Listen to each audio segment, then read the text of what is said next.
And welcome in. Happy Wednesday, everybody. Welcome to a very special edition of the Nick Club Wrestling Happy Hour.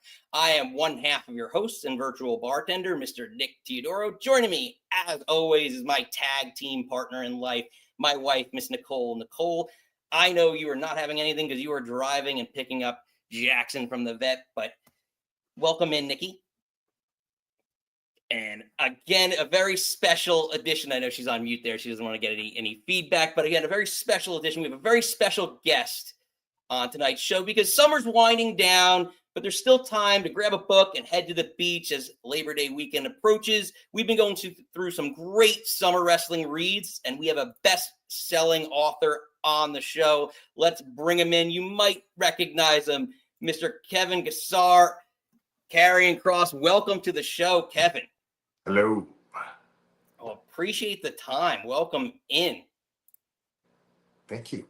Well, Kevin, I wanted to just kind of get to it and get right to it and discuss, this book and what led you to this whole process of actually, putting pad to pen here.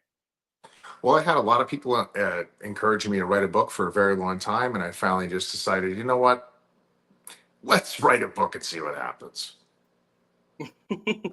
I hear you. Now, the book is obviously you've been best-selling author on Amazon right now. What did it say about the success of the book and obviously the We Want Kross movement, this response that you've gotten? I mean, it's really, really cool. I always think about things in comparatives. So if you think about all of the professional wrestlers that anyone's ever heard of, whether it's on the independents, international, foreign, on TV, there's they all have very, varying different careers. Like different things have happened. No one has the same identical type of career, and very few people among all of those categories have had the crowd kind of come with them, sort of like I've had them come with me under the circumstances. I wasn't working as a baby face, and I wasn't being built up the card, so to speak. This is not something that was sort of like a pre-written course. Okay, this is how we're going to take the audience on a ride. This was very much a situation where the audience said, hey, we like all these people, but we really like this guy right now. Let's get more of this. We want to see more of that. And with the timing of that and my book coming out where people are actually getting a chance to know me, the person and not the performer, I'm never going to forget this period of my life in the most meaningful and best way possible. I could definitely say it feels very good. Absolutely, Nikki. I know, Nikki. We've been going back and forth on the book, kind of ripping it back each other's from each other's. I know we've been fighting over who gets to read the book. So again, sorry that I am driving and multitasking here. Time was just not on my side today.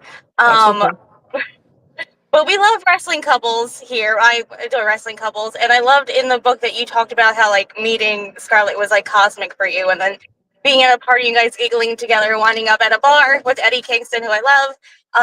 So what does it mean to kind of have, for Karrion, the performer, and Kevin, the person, to have your own Miss Elizabeth out there with you night after night? Miss Elizabeth, yeah. It's pretty cool. A little Kevin growing up watching Macho Man, and Miss Elizabeth definitely did not see this one coming. He's pretty stoked about it. Very cool. It was all of it was so unforeseen and unexpected. I definitely was not ever thinking I was going to be meeting the future love of my life, especially wrestling. No offense to wrestling, but I always had a rule that I would never ever date anybody in wrestling. I didn't want to bring it home with me. That was the big fear. That was the big phobia, to bring work back home. I've always really liked when I come home, I just get to be me, and there's a removal of anything I'm occupationally attached to when I come home. Everyone understands that. It's very rare that you and your spouse have the same job. You get to come home and turn it off until you have to go back in. But the balance actually has been pretty wonderful, and it wasn't the way I thought it was going to be, for the best. Love it. You talk about in the book about your experience. I think that affected you with your relationship with the fans, with Eddie Guerrero, and kind of meeting him at the bar. I guess, can you talk a little bit about you the experience that you had, but is there things you took, obviously outside of the ring, but inside the ring from Eddie Guerrero? Well, I talked to Ray about this. I don't remember if I spoke to Dom about it. I know I talked to Ray about it, but I would have loved to have met him again as an adult, because that was the only time I met him when I was a kid.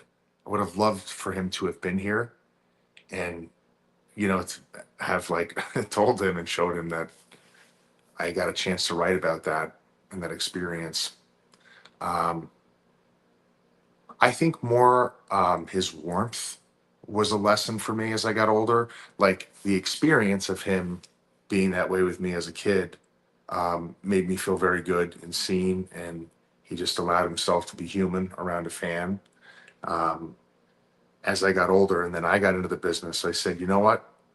That is exactly how I would like somebody to feel if they're meeting me who's a fan of the product. I think we're very, very far away from the days where if you're playing a bad guy on TV, you need to be rude and snide to people in public. I think it's off-putting actually, and I think it actually, I don't think it helps the business from a monetary standpoint either. If you're playing a bad guy on TV and a mother and father and a kid walk up and they want to get a picture with you and you're rude to them, I mean, is the mother and father going to take the kid to the event after an experience like that? Like we have enough backstage um, TV shows and documentaries where people understand what it is that we're doing now. I don't think we necessarily have to undermine their intelligence if we're meeting them in public. So, because that's what it is now. Maybe it wasn't. Maybe that's the way it wasn't, back in the day when you were protecting it, right? But things change. You know what I mean? People are smartened up to what's going on. So I feel like Eddie set a good example for that mentality, at least for me. Makes a lot of sense. Nikki? I thought you were going to Joho, and my last question was the big finale. Oh yeah. Yeah. So Joho is actually a regular of our show, and he wants to know essentially the differences between Kevin, the man, and Karrion or Killer Kross, the character, because you talk a lot about DC, about Batman, and he referred to, actually Joho refers to it more as, is Batman the Karrion, and is Kevin more the Bruce Wayne? I never thought of it that way. Yeah, I guess so. I never thought of it that way. Oh my God. I guess it is. I guess it is. That's so terrifying. We just had a moment of realization together over this show. Um, yeah, I mean, I'd say the biggest difference is the Cross character in general, in any sort of iteration we've ever seen him in, whether it was Father Cross, Killer Cross, Karrion Kross, or I mean, anything. I would say that is a reflection of different forms of entertainment that I've enjoyed into a character piece for people to enjoy and integrate into the stories that are told with other performers. That would be the biggest difference. I would say easily I could point that out. Maybe both are maniacs, however, in different ways. That makes a lot of sense. In terms of, I guess, some people that make appearances kind of in the book, your foreword's written by Drew McIntyre, and he talks a little bit about the relationship there. Can you talk a little bit about the relationship that you guys have shared, over the years here? Yeah, Drew and I have gotten really close over the last 3 years. It's funny, like when you're when you're fighting each other on TV, you go to great lengths to protect that. So obviously, you're not talking about the inner mechanics while you're in the middle of working and putting things together. But he's been somebody I've been able to confide in personally and professionally about a lot of different things. He's always given great advice. Um, and it was really a pleasure to work with him. When we were on the UK tour, I can't believe I'm going to tell this story, but I guess it doesn't matter now. When we were working the UK tour together and we were working towards the big Saudi event, off the top of my head, I don't remember the name of what that show is. I should know. But we had a cage match, and it was Drew's sort of back home. You know what I mean? It's sort of back home. He's back in Europe, and every night we went out, and it was just this one night. him and I were working. I can't remember what city it was in the UK, but we were up very, very late. And so I don't think he slept very much. And he gets late to the building, which was fine. And I see him like maybe 40 minutes before we're going to go through the curtain and work this packed house. I'm crying telling the story. And Drew just does not look good. We were up very late, okay? And yeah, so I go out first and he comes out second. When his music hits, crowd goes nuts. And he walks out to the ring, and I know him. He was exhausted. I could see it on his face. And he gets in the ring and he's just staring at me. And he had the strangest look on his face. It was just like this look like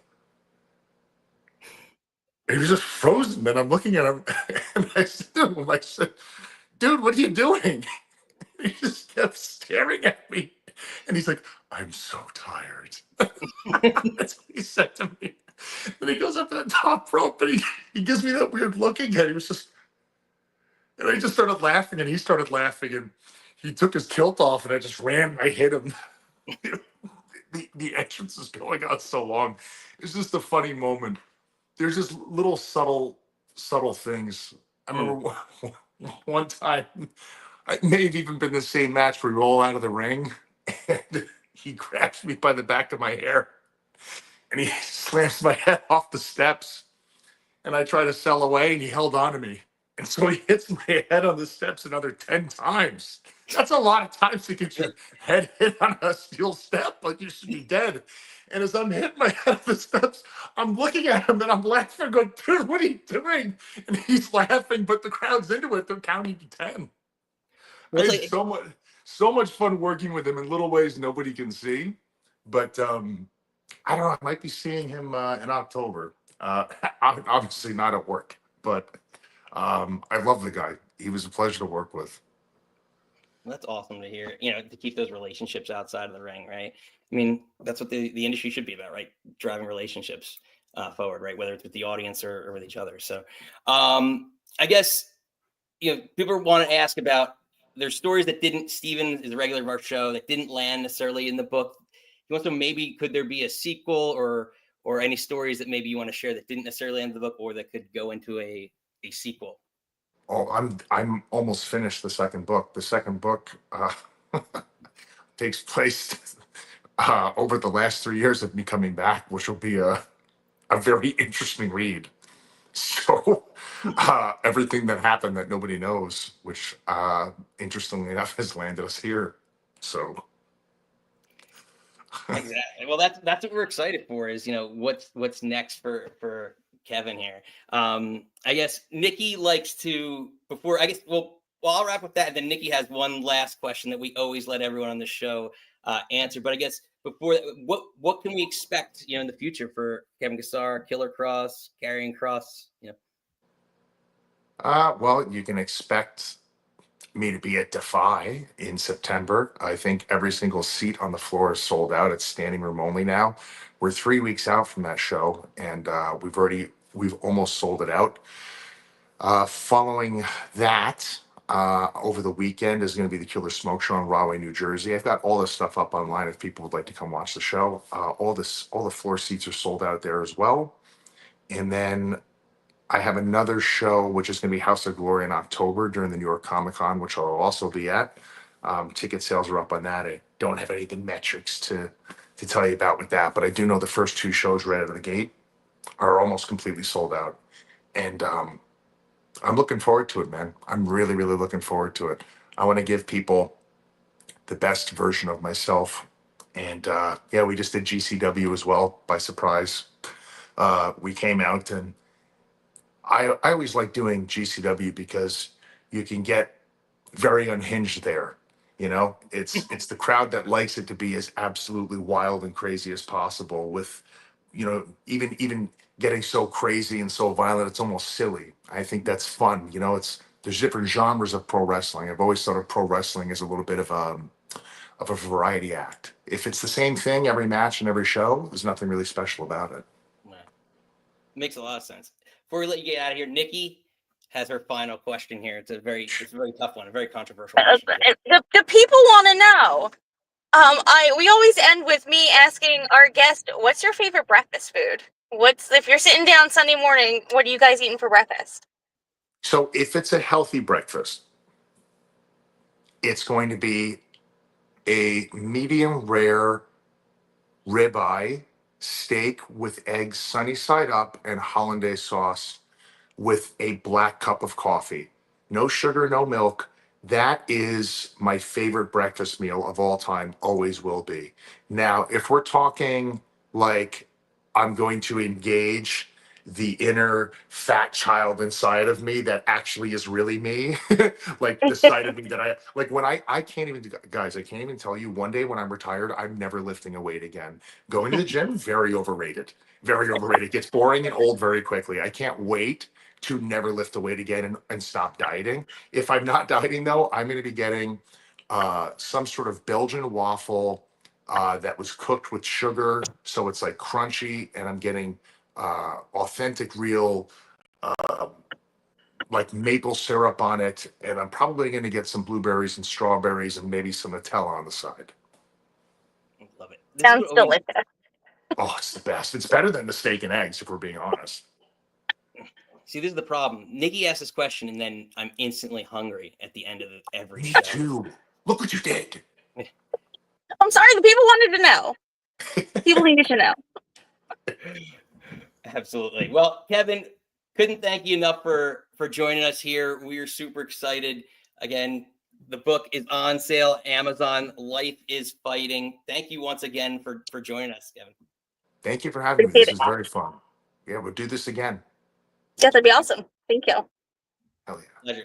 Ladies and gentlemen, Kevin Kesar, Karrion Kross. And as soon as I pulled right into the parking lot. Oh, we made it. We made it. We made it. It's time to pick up Jackson. Well, perfectly. Making new friends. Oh my God, he was so sweet.